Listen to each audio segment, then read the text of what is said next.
every single part of a giant armadillo is fascinating for Arno. I'm collecting the hair off a giant armadillo and tiny little hairs between the scales.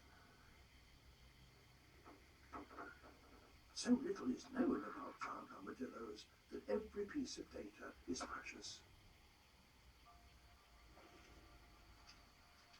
As the mother of Alex, Isabel helped Arno to discover a great deal about her secret world.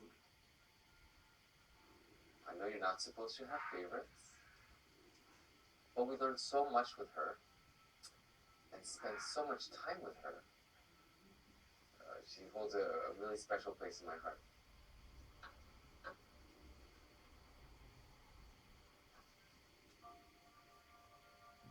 As the final samples are collected, Isabel starts to recover.